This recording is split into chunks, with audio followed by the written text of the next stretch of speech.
পয়গম্বর বলেন, হে সাহাবারা, কতটুকু গুনার বোঝা তোমরা মাথায় নিছো? কতটুকু গুনাহ নিয়ে তোমরা দুনিয়াতে বিচরণ করতেছো? নিজের প্রতি তোমাদের ঘৃণা চলে আসছে। গুনার দিকে তাকাইলে নিজেকে জাহান্নামী মনে হয়। ও সাহাবা, নিজের প্রতি কোনোদিন অবক্ষিতা আনবা না, নিজের প্রতি কোনোদিন অনায়াসতা আনবা না। নিজেকে যদিও গুনাহগার মনে হয়, তোমার গুনাহকে মোচনের জন্যে তোমার দুইটা চোখের পানি আল্লাহর কুদরতি পা পর্যন্ত পৌঁছাইতে যতটুকু সময় লাগে, এই সময়টুকু তোমার কাছে যদি থাকে, আল্লাহর কুদরতি পায়ের মধ্যে যদি সিজদায় পড়ে সুবহানা রাব্বিয়াল আ'লা আ'লা বলে আল্লাহর কৃতিত্ব প্রকাশ করতে থাকো, আর দু চোখের পানি যদি আল্লাহ কুদরতি পায়ের মধ্যে যদি ফেলতে থাকো, আমার আল্লাহ বলেন, বান্দা যখন দরদ ভরা অন্তর নিয়া আমার নিকটে যখন বান্দা কান্নাকাটি করতে থাকে, আমার কুদরতি পায়ে বান্দা যখন সিজদা দেয়া দেয়, বান্দার চোখের পানি আমার কুদরতি পায়ে পড়তে দেরি, বান্দার তামাম জিন্দেগির গুনাহ আমি আল্লাহ মাফ করতে দেরি করি না।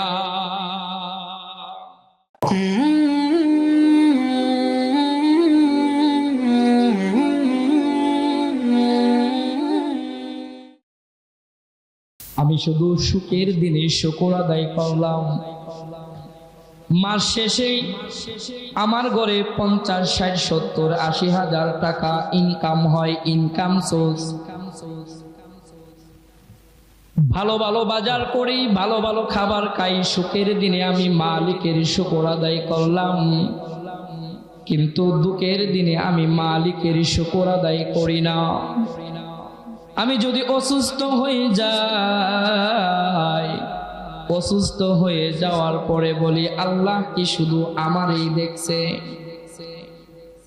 কত মানুষ সুস্থতার শরীর নিয়ে দুনিয়াতে বিচরণ করতেছে, মালিক কি শুধু আমারই দেখছে অসুস্থতা দেওয়ার জন্যে? কিন্তু বান্দা তুমি জানো না, মালিক যেই বান্দাগুলাকে পছন্দ করেন, ভালোবাসে, মালিক যেই বান্দাগুলারে পছন্দ করে, ওই বান্দাগুলারে তার ইমানের পরীক্ষা নেন। যুগে যুগে যত নবীগণ দুনিয়াতে আসছে, প্রত্যেকটা নবীকে, প্রত্যেকজন নবীকে আল্লাহ ইমানের ধৈর্যের পরীক্ষা নিয়েছে। হযরত আইয়ুব আলাইহিস সালাতু ওয়াস সালাম, যাকে আল্লাহ পাক রব্বুল আলামিন একদিন নয়, 2 দিন নয়,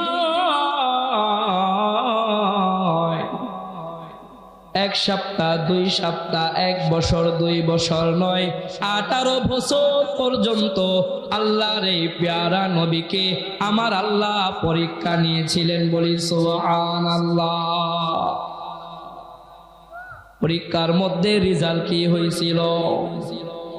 সমস্ত শরীর যখন পচতে পচতে দুর্গন্ধ হয়ে যায়, আইয়ুব আলাইহিস সালাতু ওয়াস সালামের পা থেকে নিয়ে গলা পর্যন্ত সমস্ত শরীর দুর্গন্ধ হয়ে গেছে, পোকা হয়ে গেছে। যখন জিহ্বার মধ্যে পোকা ধরা শুরু হয়ে যাবে, আইয়ুব ডাক দিয়া বলে, গো আল্লাহ, সারা শরীর পৌঁছায়া দিয়েছেন, আপনার নিকটে আমি কোনো অভিযোগ করি নাই। ও মালিক, এই জিহ্বাটা আমার পছন্দ না, কারণ এই জিহ্বা দিয়া আমি মালিক আপনার শুকর আদায় করি। বলি সুবহানাল্লাহ। 18 বছর আল্লাহ পাক রব্বুল আলামিন ধৈর্যের পরীক্ষা নিয়েছেন। ফলাফল আইয়ুব আলাইহিস সালাতু ওয়াস সালাম আল্লাহর পরীক্ষায় পাশ করে দিয়েছেন। ইব্রাহিম আলাইহিস সালাতু ওয়াস সালামকে আগুনের পরীক্ষা নিয়েছেন।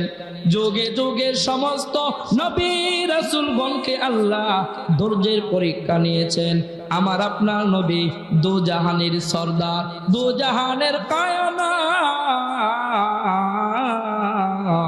যাকে সৃষ্টি না করলে তামাম মাখলুকাতকে আল্লাহ সৃষ্টি করতেন না, যার চেহারার দিকে তাকাইলে খোদা নিবারণ হয়ে যেত, ওই নবীকে তায়েফের ময়দানে পাথর মারছে কিনা? এরপরেও আল্লাহ পাক রব্বুল আলামিনের নিকটে কোনো বিচার দেয় নাই, ধৈর্যের পরীক্ষায় পাশ করে গিয়েছে। আমাকে আপনাকে আল্লাহ পাক রব্বুল আলামিন সামান্য অসুস্থতা দিয়া পরীক্ষা করে। বান্দা সুস্থতার সময় আমি মালিকের শুকর আদায় করেছে, দেখি বান্দা অসুস্থ অবস্থায় আমি মালিকের শুকর আদায় করি কিনা। এই জন্য সামনে একটা পরীক্ষার মাস আসতেছে, ওই মাসটার নাম কি? মাহে রমাদান। শাবান, রজব শাবান মাস থেকে আল্লাহর হাবিব সাল্লাল্লাহু আলাইহি ওয়াসাল্লাম রমজান মাসের প্রস্তুতি গ্রহণ করতেন এবং বেশি বেশি পড়তেন আল্লাহুম্মা বারিক লানা ফি রজব ওয়া শাবান ওয়া বাল্লিগনা রমাদান। আয় আল্লাহ, রজব ও শাবানের বরকত নিয়ামত আমাদের উপরে বর্ষণ করুন, রমজান পর্যন্ত আমাদের হায়াতকে বৃদ্ধি করিয়া দাও। রমজান হলো এমন এক নিয়ামতের মাস, রমজান হলো এমন এক বরকতের মাস,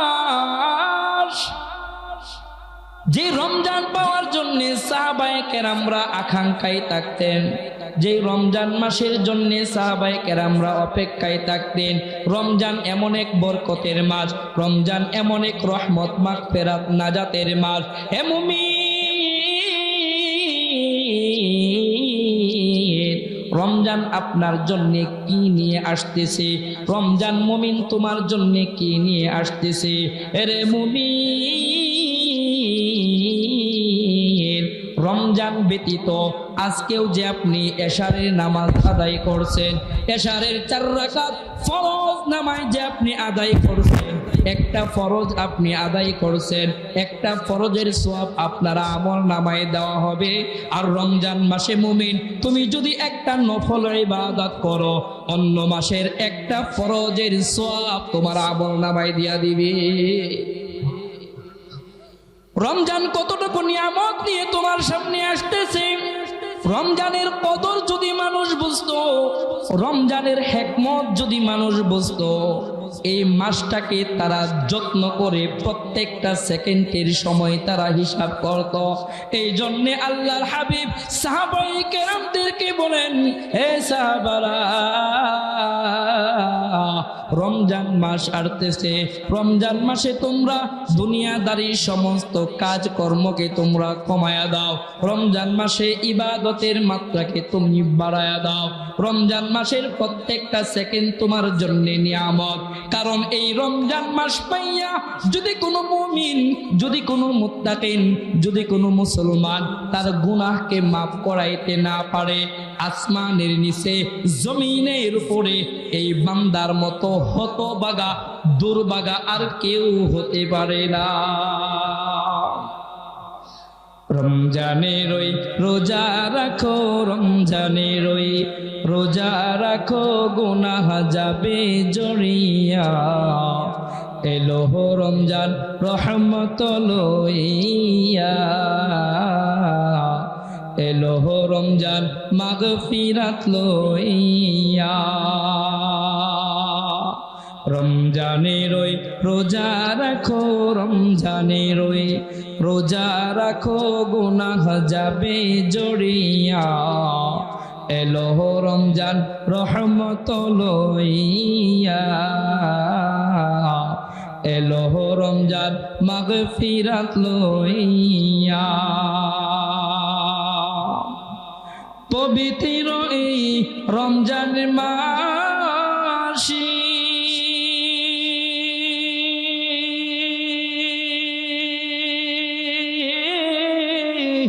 দিনের বেলা খাইলে খানায় আল্লাহ তাআলা দিবে গজব, আল্লাহ তাআলা দিবে গজব বিপদ ধরবে চাপায়া। এলো রমজান রহমত লইয়া, এলো রমজান মাগফিরাত লইয়া। পবিত্র এই রমজান মাসি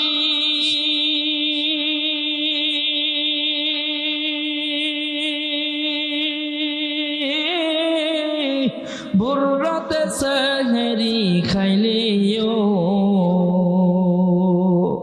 প্রতি লুকমাই দিবে সোয়াব, প্রতি লুকমাই দিবে সোয়াব আমল নামাই লিখিয়া। এলো রমজান রহমত লইয়া, এলো রমজান মাগফিরাত লইয়া, এলো রমজান নাজাত লইয়া। এই রহমত বরকত নাজাতের মাসের 30টা রোজা রাখার নিয়ত আমাদের আছে তো ইনশাআল্লাহ? দুই কানা হাত বাড়ায় দেন আল্লাহ। আপনি আমাদেরকে ওই রকম ধৈর্য, শক্তি, ঈমান, ইয়াকিন দান করেন, আমরা যেন ইখলাসের সাথে 30টা রোজা রাখতে পারি, বলি আমিন।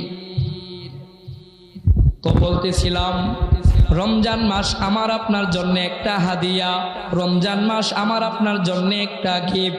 একজন মুমিন মুত্তাকিন বান্দা যদি তার তামাম জিন্দেগিটা গুনাহ দিয়া তামা তামা তামা তামা করে ফেলে, বান্দা তুমি কতটুকু গুনাহ করেছো, বান্দা তুমি কতটুকু অপরাধ করেছো, বান্দা তুমি কতটুকু অপরাধের পাহাড় নিয়ে দুনিয়াতে ঘুরতেছো। আল্লাহ তো দুনিয়ার জমিনের মধ্যে সকালবেলা দুনিয়াটার মধ্যে যেই বান্দাকে জাহান্নামের খাতায় নাম লিখে রাখছেন, বিকালবেলা আল্লাহ ওই বান্দার নামটাকে জান্নাতের খাতায় লিখে দেন, বলি সুবহানাল্লাহ। পয়গম্বর বলেন, হে সাহাবারা, কতটুকু গুনার বোঝা তোমরা মাথায় নিছো, কতটুকু গুনাহ নিয়ে তোমরা দুনিয়াতে বিচরণ করতেছো, নিজের প্রতি তোমাদের ঘৃণা চলে আসছে, গুনার দিকে তাকাইলে নিজেকে জাহান্নামী জাহান্নামী মনে হয়। ও সাহাবা, নিজের প্রতি কোনোদিন অবক্ষিতা আনবা না, নিজের প্রতি কোনোদিন অনায়াসতা আনবা না। নিজেকে যদিও গুনাহগার মনে হয়, তোমার গুনাহকে মোচনের জন্যে তোমার 2টা চোখের পানি আল্লাহর কুদরতি পা পর্যন্ত পৌঁছাইতে যতটুকু সময় লাগে, এই সময়টুকু তোমার কাছে যদি থাকে, আল্লাহর কুদরতি পায়ের মধ্যে যদি সিজদায় পড়ে সুবহানা রাব্বিয়াল আ'লা আ'লা বলে আল্লাহর কৃতিত্ব প্রকাশ করতে থাকো, আর 2 চোখের পানি যদি আল্লাহ কুদরতি পায়ের মধ্যে যদি ফেলতে থাকো, আমার আল্লাহ বলেন, বান্দা যখন দরদ ভরা অন্তর নিয়া আমার নিকটে যখন বান্দা কান্নাকাটি করতে থাকে, আমার কুদরতি পায়ে বান্দা যখন সিজদা দেয়া দেয়, বান্দার চোখের পানি আমার কুদরতি পায়ে পড়তে দেরি, বান্দার তামাম জিন্দেগির গুনাহ আমি আল্লাহ মাফ করতে দেরি করি না। এই যে সুবহানাল্লাহ বলেছেন, একজন মুমিনের উঠা বসা খাওয়া হাঁটা চড়া সবটাই হবে ইবাদত। সেটা আমি বুঝি না, আপনি বুঝেন না, বুঝার চেষ্টাও করি না। একবার যে সুবহানাল্লাহ বলছেন, আল্লাহ আপনার জন্য জান্নাতের মধ্যে একটা গাছ বরাদ্দ কইরা দিয়েছে, বলি সুবহানাল্লাহ। এই যে আবার বলছেন আরেকটা গাছ বরাদ্দ কইরা দিয়েছে।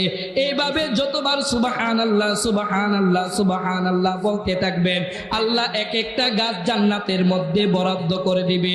হে মুমিন, তোমার প্রত্যেকটা জবানের জিকির হবে ইবাদত, এক একটা জিকির পাহাড় সমতুল্য ইবাদত হয়ে ওই কিয়ামতের মাঠে তোমার পাশে ঢাল হয়ে দাঁড়াবে, তোমাকে জাহান্নাম থেকে মুক্তি দিয়ে জান্নাতে নেওয়ার জন্য। এই জন্য আমাদের দুনিয়াদারির পাশাপাশি আখিরাতের ইবাদতের জোর দাবিটা বেশি করতে হবে। হযরতে আব্দুল্লাহ ইবনে মুবারক রাহমাতুল্লাহি আলাইহি একজন বুজুর্গ লিখছিলেন, একজন আল্লাহ প্রদত্ত একজন বুজুর্গ ওলি ছিলেন হযরতে আব্দুল্লাহ ইবনে মুবারক রাহমাতুল্লাহি আলাইহি। যখন দুনিয়ার জমিন থেকে বিদায় হয়ে যায়, কিছুদিন পরে তার খাদেম স্বপ্নে দেখে, স্বপ্নের মধ্যে আব্দুল্লাহ ইবনে মুবারক রাহমাতুল্লাহি আলাইহি এসেছেন। ডাক দিয়া বলে, হুজুর, আপনি যে দুনিয়ার জমিন থেকে বিদায় হয়ে গিয়েছেন, আল্লাহ আপনার সাথে কেমন ব্যবহার করেছে, আল্লাহ আপনার সাথে কেমন আচরণ করেছে। আব্দুল্লাহ ইবনে মুবারক রাহমাতুল্লাহি আলাইহি তার খাদেমকে বলে, খাদেম,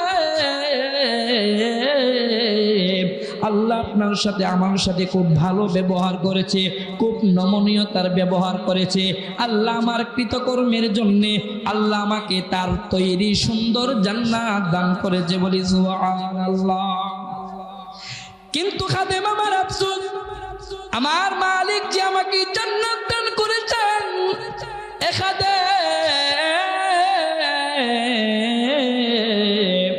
আমার জান্নাতের সামনে সেম টু সেম আমার মতো সুন্দর, আমার মতো কোয়ালিটি ফুল আরেকটা জান্নাত আল্লাহ পাক রব্বুল আলামিন একজন কামারকে দান করেছেন, যে কিনা সারাদিন লোহা পিটাইতো, যে কিনা সারাদিন লোহার কাজ করতো। ওই লোকটার বাড়ি হলো আমার বাড়ির সামনে। আল্লাহ আমাকে যতটুকু সম্মান দিয়েছে, সামান্য একটা কামারকে আল্লাহ কতটুকু সম্মান দিয়েছে।